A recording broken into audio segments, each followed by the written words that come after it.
November 2nd is right around the corner. And what does that mean for those of us living in Virginia?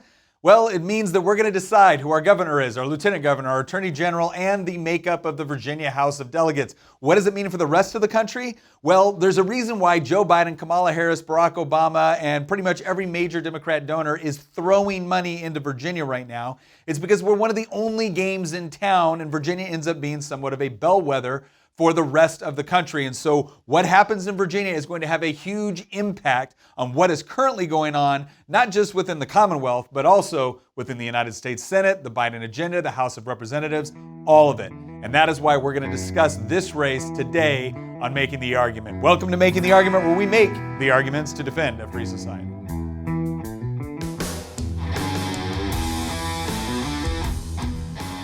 Okay, first things first, full disclosure for those that are watching this for the very first time or have no idea who the heck I am. My name is Nick Freitas, and I serve in the Virginia House of Delegates. I actually represent the 30th District, which is parts of Culpeper County, as well as Madison and Orange counties. And I've served there since 2016. So I've been in the General Assembly a while now. I've actually lived through a Terry McAuliffe governorship. In fact, when I was elected to the House of Delegates, Terry McAuliffe was governor at the time. At that point, we had about a 64-seat Republican majority in the House of Delegates, right? There was like a one-seat majority in the Senate. But for most of the time, for the first 4 years I was in the General Assembly, the Republicans controlled the House of Delegates. The Senate was very, very close. And then you'd have a Democrat governor, lieutenant governor, and attorney general, right? So you had mixed governance to where neither party was able to do everything that they may have wanted to do. And what was interesting about that is that obviously this kind of moderated everything with respect to legislation. The left could not get through, everything they wanted to do with respect to their agenda because we controlled the legislature. We couldn't get through everything we wanted to do because Terry McAuliffe would veto it, right? So, and that's where we were at. And then everything changed, 2 years ago, roughly 2 years ago, when the Democrats won the majority in the Virginia House of Delegates. They have the majority in the Senate, along with a lieutenant governor that can cast a vote, and then obviously they have the governorship as well. And that's been the first time in over a decade that they've had that much control within Virginia, and we've seen the differences. And what I want people to understand about why this election is important within the Commonwealth as well as to the country at large right now is because what is up for debate right now is not just whether or not Glenn Youngkin or Terry McAuliffe is going to be governor. It's not just whether it's going to be Jason Meares or Mark Herring or Winsome Sears or Holly Ayala. It's not just about who's going to be Speaker of the Virginia House of Delegates. That's not that's not the totality of what is up for debate right now.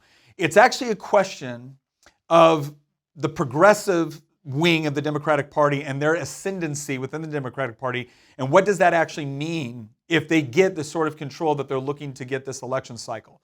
Because a lot of people will look at this and say, well, okay, they've already been in control of everything for the last 2 years. Has it really been that bad? Well, I would say in a lot of ways, yes, it has been that bad. I mean, if you look at the fact that Virginia is now ranked 49th as a place to start a new business, if you look at all the new different ways we have to sue companies coming into the Commonwealth of Virginia or operating within the Commonwealth of Virginia, that's all problematic. If you look at what has gone on with educational policy within Virginia, there's been some huge problems from everything that we saw up in Loudoun County with this girl being assaulted in the bathroom, to the sort of curriculum that we see, to the sort of books that we see in our kids' libraries. Like, all of this has been very problematic for the Commonwealth. And I haven't even gotten into things like the Virginia version of the Green New Deal, which essentially puts a moratorium on any sort of fossil fuels by something like 2045, which has caused most people's heating and energy costs to go up to about $800 per year in the Commonwealth of Virginia. It's caused a lot of forests to be cut down, a lot of farmland to be plowed over, with these industrial solar fields being put up by people that get large subsidies and then leave. I mean, yes, there has been a lot of changes that have happened within the Commonwealth that I think are for the worse as a result of this. But what's interesting is some of the things that they tried to get through that didn't quite make it. And so this is what we have to look at, right? It's not all the stuff that they've already done. It's the stuff that they're telling us they will do if they win this election cycle.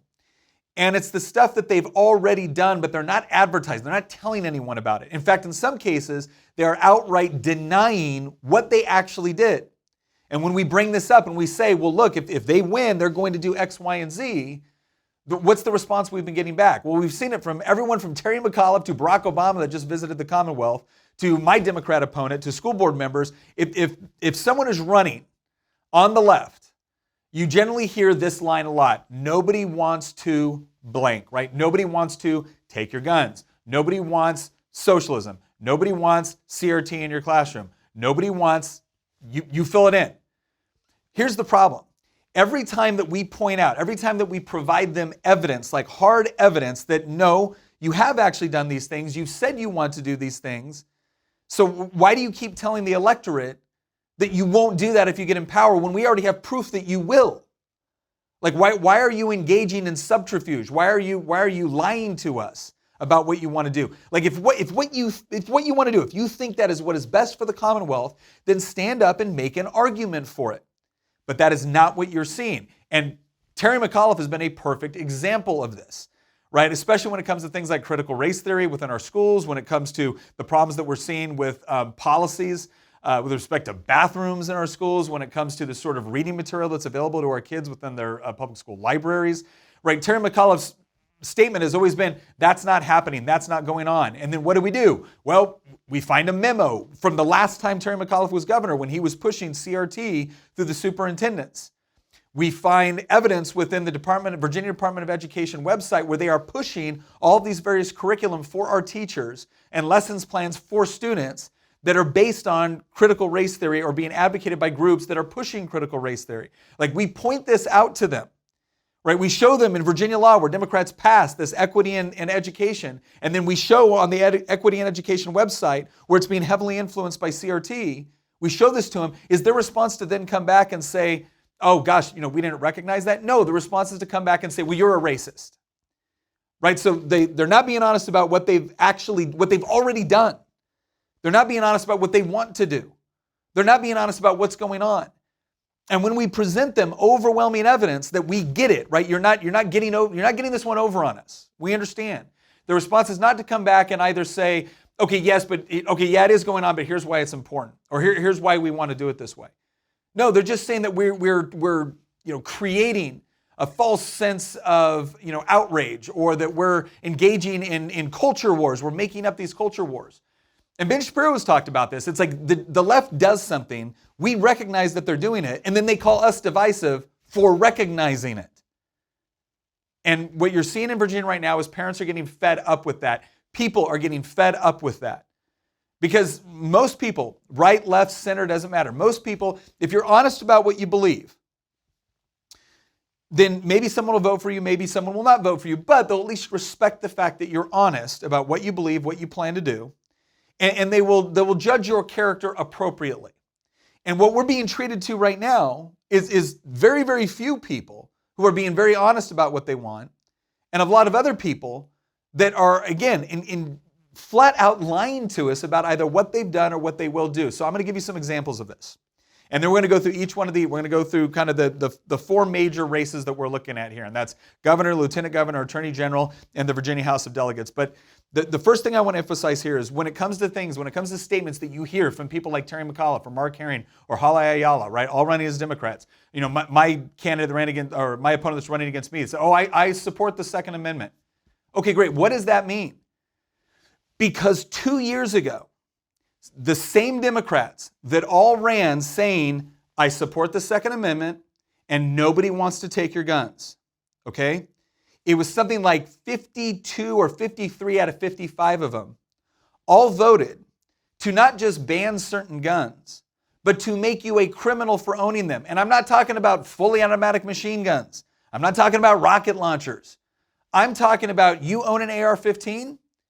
If the House of Delegates would have got its way, the Democrats passed this in the House of Delegates, right? The only reason why it was defeated in the Senate is because you had a couple of Democrats that were concerned about how this would affect them in future election cycles, right? So it passed the House of Delegates. Now, when I go and I point that out and I say, wait a second, you say nobody wants to take our guns, but then you voted for this or you supported this, their response is, well, you're just creating controversy. No, I'm pointing out what you did, and I'm asking, do you still believe that? Would you vote for that if it happened today? Because the practical result of that is you would have criminalized literally tens of thousands of Virginians. Criminalize them. And not just for owning an AR-15, a 15-round magazine, right? For those of you who don't know, if you were to go right now and just buy like a semi-automatic pistol, a very standard semi-automatic pistol, most of them, or I should say a lot of them, would come with a 15-round magazine. It's fairly standard for like a 9mm. Well, if the Democrat House of Delegates had got their way, right, with the bill they passed, not just submitted, not a bill that they passed and died in some subcommittee, no, a bill they submitted and passed in the House of Delegates. If they had got away with that, you could do up to a year in jail for every 15-round magazine that you owned, right? That's what they did. And there was only a few Democrats that voted against it. You now have everyone from Terry McAuliffe, who has always, tried to categorize themselves as a moderate, to people like Luke Torian, who's a Democrat, he's the chair of the House Appropriations Committee. On a personal level, I like and I respect Luke. But even those guys who have always been kind of more on the moderate wing, they're coming out and saying, if you put them back in power, they will get rid of right to work in Virginia. So you could wake up in Virginia one day, show up to work and find out that you have to join the union or you will lose your job. That's what getting rid of right to work means. Okay, this is now, again, for years they've said they don't want to do this. This is not what they're after, right? Nobody wants to. And what we've already seen is, no, they will do that. And so what does that mean, right? So we've already had some pretty extreme things passed within the Virginia legislature in the last 2 years, get signed into law. But we had a couple things that just barely didn't make it through, right? Just one vote difference in the Senate, and that thing is going to the governor's desk and it's signed into law. So what stopped it last time? Well, it was this election cycle. Democrats had moved so far to the left in the General Assembly. They were afraid, or some of them were afraid, the more strategic ones, were afraid that if they passed some of those bills, then there would be a backlash in this election cycle. So they held back just a little bit. Now here's my question. What do you think is going to happen if even after they've done all these things, even after they've showed us our cards, even in an environment where Democrats know they're in trouble right now, which is why you have all these big names coming to Virginia. It's why you have all these big national Democrat donors flooding money into Virginia for Terry McAuliffe. It's the reason why Terry McAuliffe just spent hundreds of thousands of dollars on campaign ads on Facebook that were designed to look like they were actually news articles, when in reality they were basically campaign ads. Why is all that happening? Because they know they're in trouble. They know they're in trouble. People are furious with the Biden administration. They're furious about what's going on within our public schools right now. They know that Terry McAuliffe has fostered this. They know they're being lied to. And so they're mad. But what happens if they win anyway? What do you think their agenda is going to look like if they win anyway? Despite all of that, they're going to do whatever they want. And there is going to be just about nothing we can do to stop them. If they win this time around, they will feel completely empowered and emboldened to push the most radical elements of their agenda, things that you never thought was possible in Virginia. Because for the longest time in Virginia, even when Democrats did have more control, even when Republicans didn't control the House of Delegates, even when we didn't control the governor's mansion, there was still some basic commitment to the idea that America's a good place, that free market capitalism is a good thing, that property rights are essential, right? That we should respect gun rights. Like those things all existed even within elements of the Democratic Party 15 and 20 years ago. It isn't there anymore within the new progressive wing of the Democratic Party.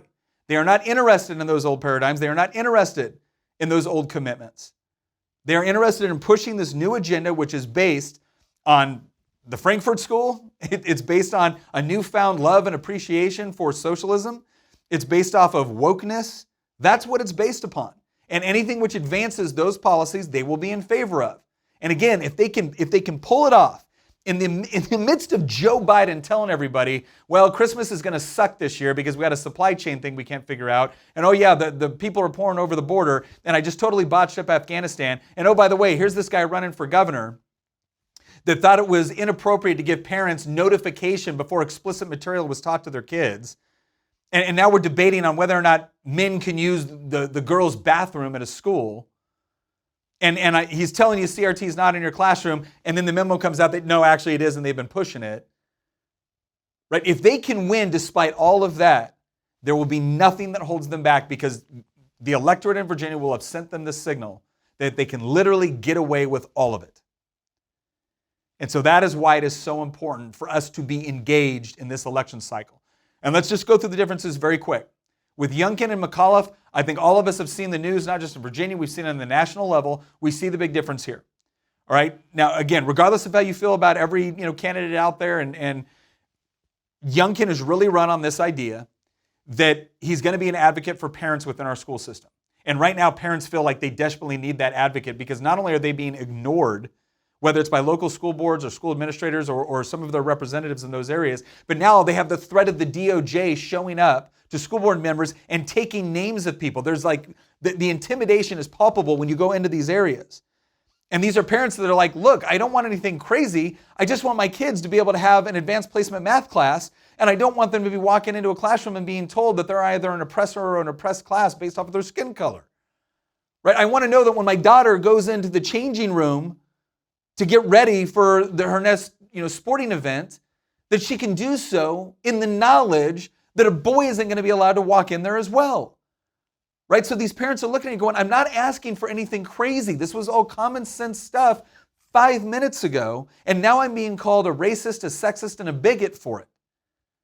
Right? So if you want somebody that's actually going to come along that understands what it is like to feel that way and wants to be able to help parents take some control back over the schools that, oh, by the way, they're the ones paying for, then yeah, Youngkin is going to be that candidate. He's also the guy that understands that you cannot sit there and punish and tax and regulate businesses into the ground, that if you actually want investment, that if you actually want job opportunities, if you actually want to foster an entrepreneurial spirit within a commonwealth, then you can't do that by punishing someone every time they try to step up and make something happen.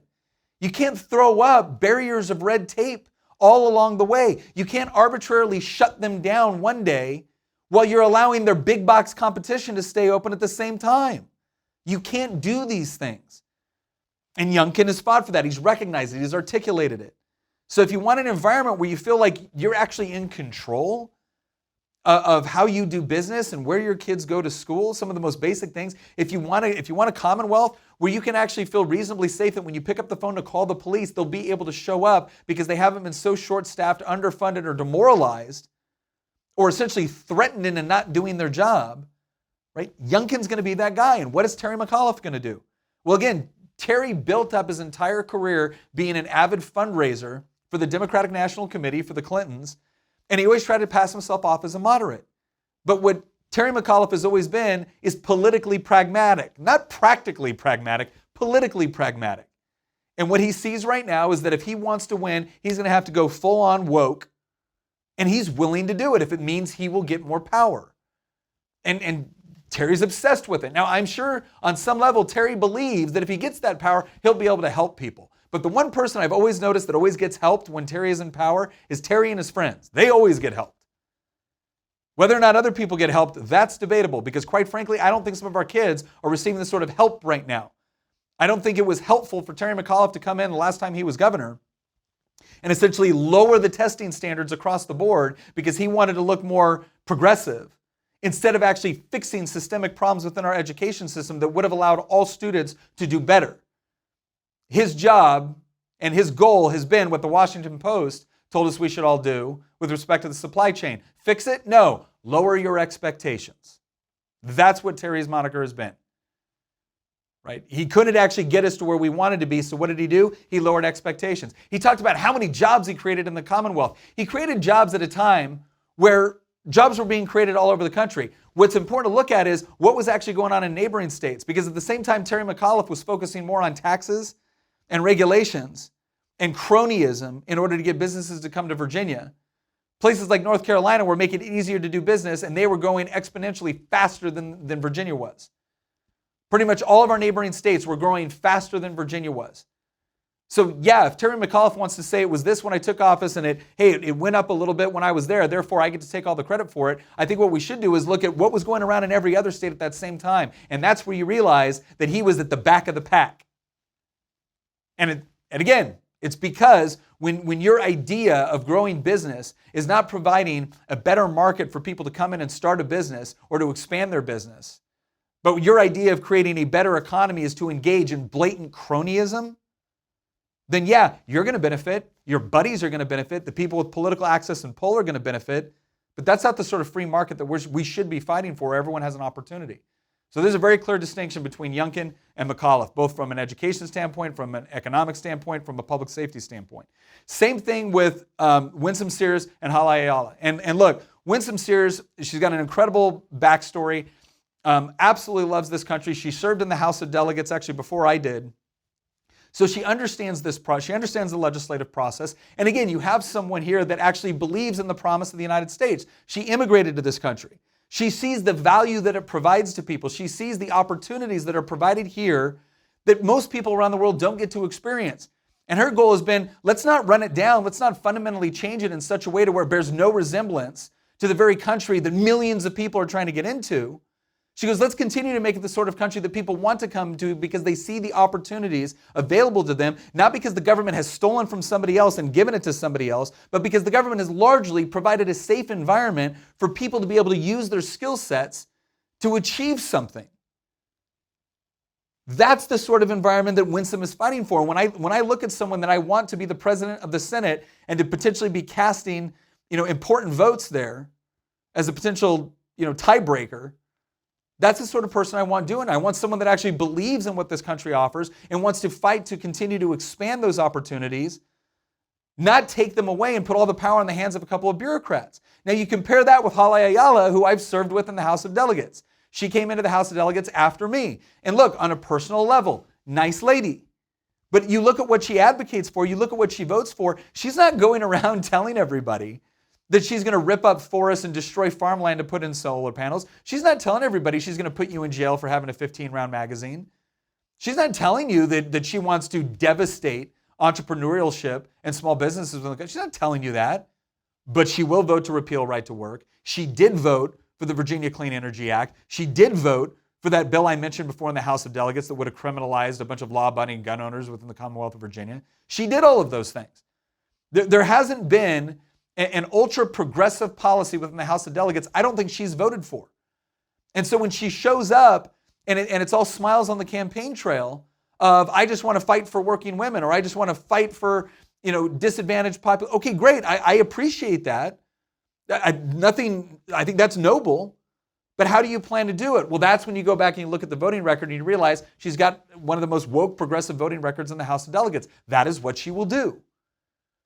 That's why she wants to keep the conversation about intentions rather than specific policy positions, because the policy positions include more laws, more rules, more regulations, more taxes, more restrictions on your freedom and your choices. And she'll say it with a smile on her face because she honestly believes she's just here to help. She's from the government and she's here to help. And if you don't agree with her, that's when you find out, oh, well, okay, now you're a sexist, you're a racist. Not because you actually did anything that was sexist or racist, but because that has become the mantra of the Democratic Party. Here's what I want to do. Okay, how would you want to do that? And then you find out, you're like, I think there's some problems with that. Well, then you're a racist, a sexist, or a bigot, or a xenophobe, or whatever it is. And people are getting tired of it. And now you have a great, the choice here is very clear between Winsome and Ayala. And then finally, that brings us down to the bottom of the top of the ticket, which is the Attorney General. You have Jason Miyares on one side, and you have Mark Herring on the other.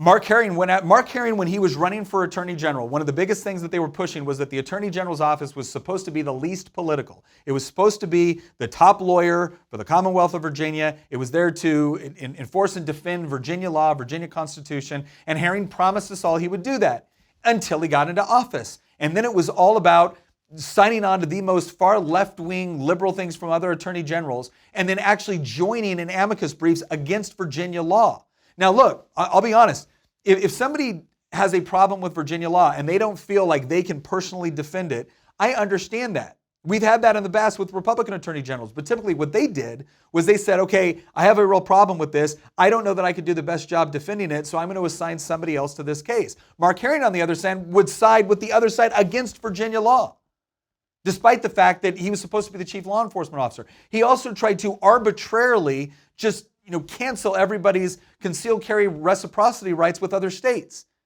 We actually had to go into the Virginia General Assembly and do that. And there was great work done by Delegate Mike Weber and Senator Bryce Reeves in order to bring that around and tell the Attorney General that, no, you don't get to do this. You don't get to arbitrarily come and infringe on people's Second Amendment rights because you feel like it.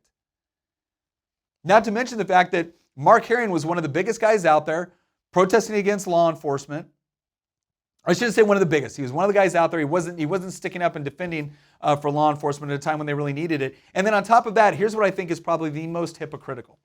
Because he's running against Jason Miyares, right, who I've served with in the Virginia House of Delegates. We came in together as freshmen. Jason, again, has an incredible backstory. His mom came here from, fled Cuba. Jason and his mom, they've all been about, like, how do we expand opportunities for everybody? How do we continue to keep the Commonwealth of Virginia, the United States, the sort of land of opportunity that attracts people here, but also make sure that the people, that once they are here, they are able to engage in the sort of productive labor and entrepreneurship and building their families and their lives and their businesses the way they want, right? Instead of some overwhelming, like, government authority coming in and telling them to do it, right? So that's Jason's background, right? Family fleeing Cuba. I mean, that guy understands the problems with central planning, government control, socialism. Now, on the other hand, what do you have? You have Mark Herring, who got up and very righteously called for Governor Ralph Northam to step down after the whole blackface and KKK robe scandal within his yearbook. And then it came out that, wait a second, Mark Herring had also engaged in blackface.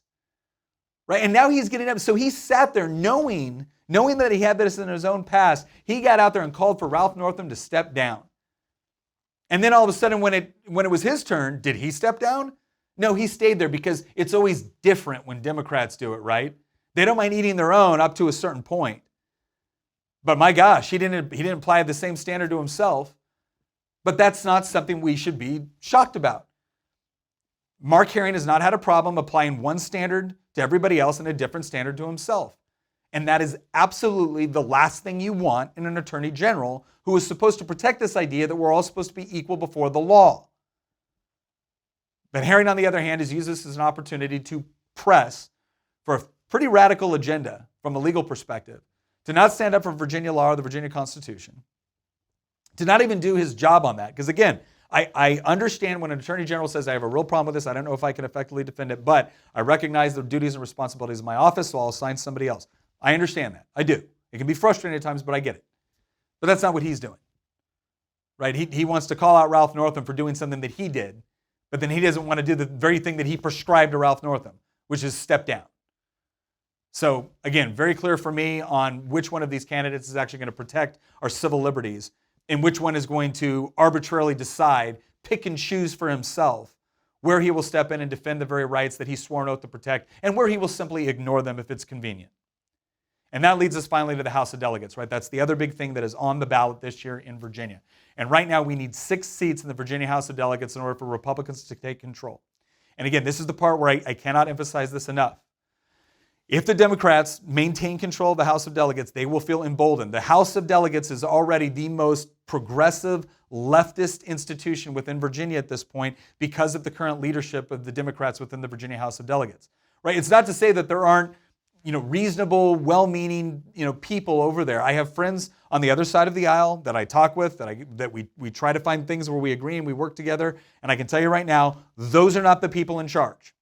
The people in charge are the ones that want the most progressive agenda possible, and they have no problem lying to your face about what they will actually do, because they have proven it. Not all of them. Some of them, I will tell you this much, Lee Carter, who I did not get along with, who we did not agree on much. I mean, we could be cordial to one another, but we were not besties, we'll put it that way. Okay, very, very different worldviews.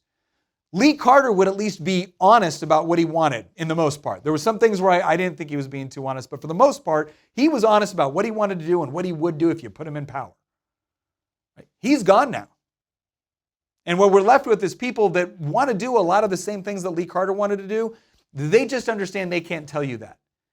And so instead of actually telling you about their policies, they'll tell you their intentions.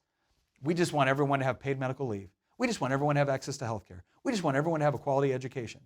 Okay, great. Nobody disagrees with that. However, how do you plan to get it? Oh, well, they plan to get it through more government power, more taxes, more regulations, by pushing things within your public school system that you can't do anything about. That's how they plan to do it. Do you still want it?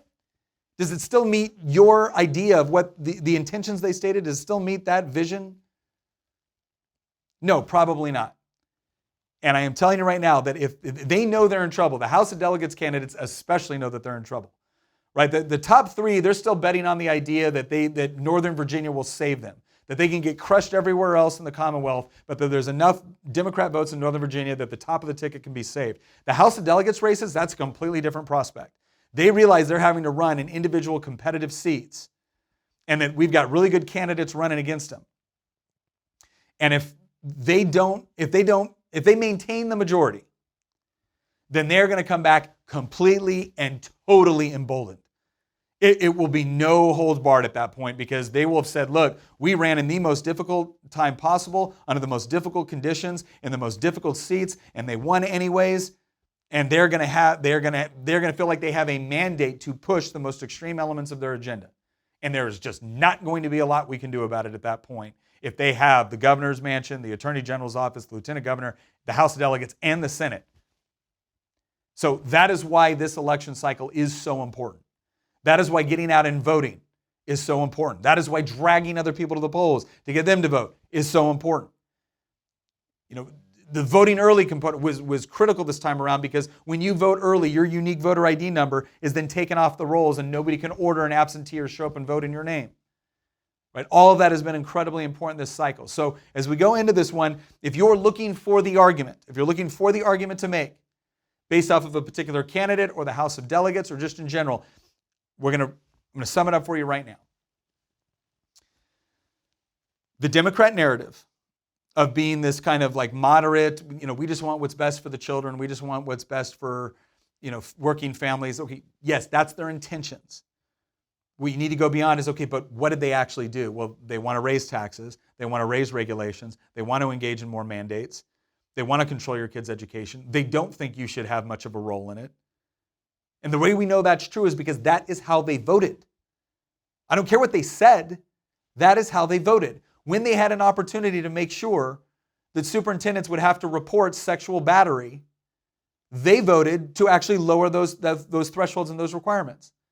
When they had an opportunity to vote for legislation that would require parental notification before books with explicit material were assigned, Democrats voted against it. They had an opportunity, that's how they voted. When they told you that nobody wanted to take your guns, but then they carried legislation and voted for legislation that would have taken them and made you a criminal, that's what they actually did. When they said that they wanted equity in education and they wanted to make a requirement for teacher licensing, and then once the Department of Education had that authority, it flooded it full of critical race theory to where now your teachers have to go through this training.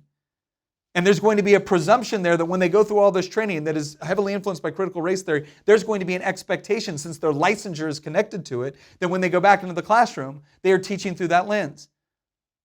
So they've said all kinds of things, and they have listed off a whole number of intentions that everyone agrees with. But when it comes to the opportunity they had to vote, that is what they did.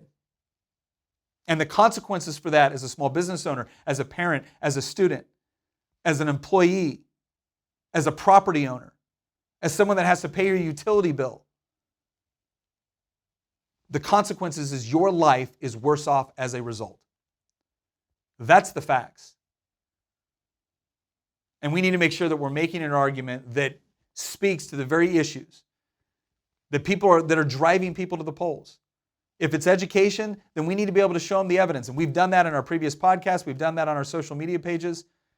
We've really tried to come alongside and look at our ticket, look at our candidates, and provide the evidence to people that when they say something, when Glenn Youngkin gets out there and talks about education, when Jason Ramirez, when Winsome Sears, when Nick Clemente up there running, or Harold Pion, or Amanda Batten, when they get out there and they make these claims, we're providing the evidence to say, no, when they make these claims, this is not just political hyperbole.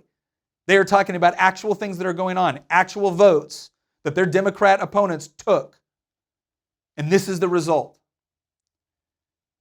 And that's the job. That is what is on all of us as we go in there and we're talking to our friends and we're convincing them on why it's so important to vote and why it's so important to make sure that we're voting for candidates that actually understand that if you want to have the sort of world where people can start a business, where they can raise their family, where their kids can get a good education, where people have access to quality, affordable health care, if you want that sort of world, then you're going to need to vote for the kind of people that will understand that while the government has a role to play in society, it is not there to micromanage everything.